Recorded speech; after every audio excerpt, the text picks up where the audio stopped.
Shalom, damai sejahtera bagi umat Tuhan di mana saja Anda berada. Di penghujung hari ini, kita datang dengan hati yang mungkin lelah, penuh cerita, atau bahkan pertanyaan.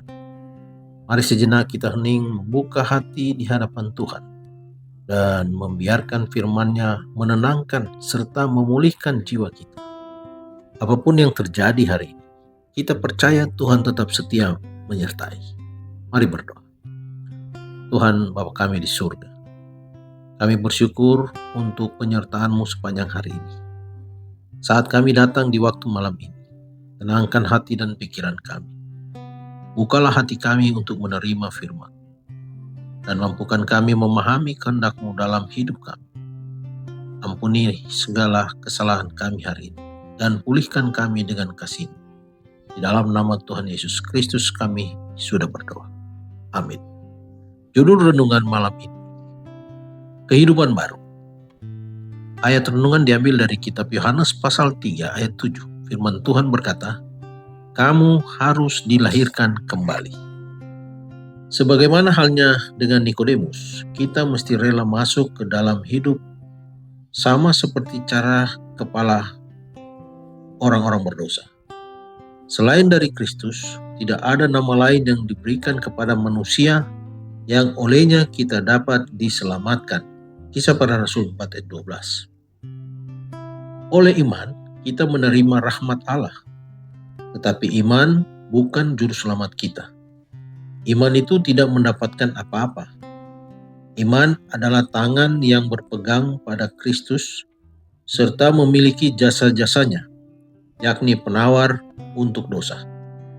Bahkan, kita tidak dapat bertobat tanpa bantuan Roh Allah. Alkitab berkata tentang Kristus, ditinggikan oleh Allah sendiri dengan tangan kanannya, menjadi pemimpin dan juru selamat, supaya Israel dapat bertobat dan menerima pengampunan dosa. Kisah Para Rasul pasal 5 ayat 31. Pertobatan datang dari Kristus sama seperti keampunan datang daripadanya. Bagaimanakah kalau begitu caranya kita diselamatkan? Sama seperti Musa meninggikan ular di padang gurun, demikianlah anak manusia itu telah ditinggikan, serta setiap orang yang telah diperdaya serta digigit oleh ular itu boleh melihat dan hidup.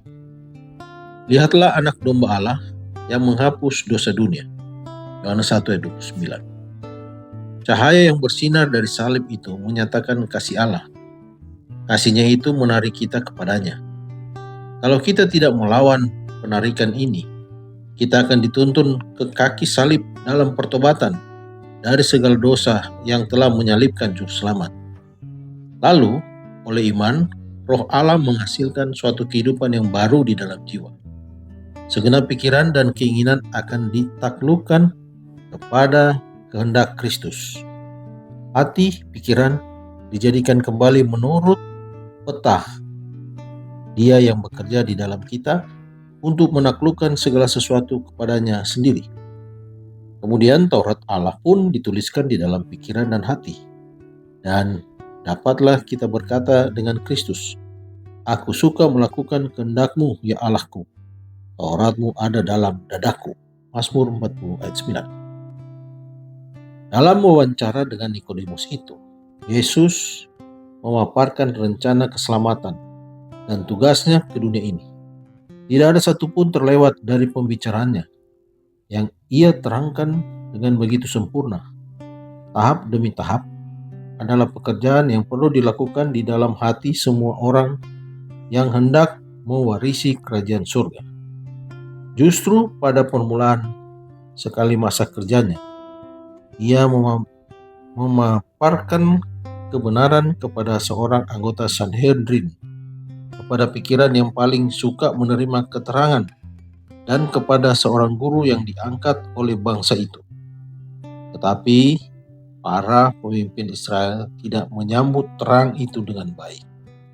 Nikodemus menyimpan kebenaran itu di dalam hatinya, dan selama 3 tahun hanya sedikit sekali buahnya yang kelihatan. Nikodemus menuturkan kepada Yohanes cerita tentang wawancara itu. Dan oleh pena Yohanes cerita itu ditulis untuk menjadi pelajaran bagi berjuta-juta orang. Dikutip dari buku Alfa dan Omega jilid 5 halaman 176-178. Mari berdoa. Tuhan Bapa kami di surga, terima kasih untuk firman-Mu yang mengingatkan kami tentang kehidupan baru di dalam Engkau. Mampukan kami dengan kuasa Roh Kudus agar kami hidup sebagai ciptaan yang baru, berjalan dalam terang dan kebenaran-Mu setiap hari. Malam hari ini Tuhan kami berdoa bagi saudara-saudara kami yang mungkin sedang sakit. Jamalah mereka dengan kuasa-Mu dan berikan kesembuhan. Bagi saudara-saudara kami yang sedang bergumul dalam hidup ini, kuatkan iman dan pengharapan mereka, serta berikan jalan keluar yang terbaik menurut kehendak-Mu Tuhan. Saat kami akan beristirahat, kami serahkan malam kami ke dalam tangan-Mu. Berikan tidur yang tenang, pulihkan tubuh dan jiwa kami, dan bangunkan kami esok hari dengan kekuatan yang baru. Di dalam nama Tuhan Yesus Kristus kami sudah berdoa. Amin. Selamat malam, selamat beristirahat. Tuhan Yesus memberkati.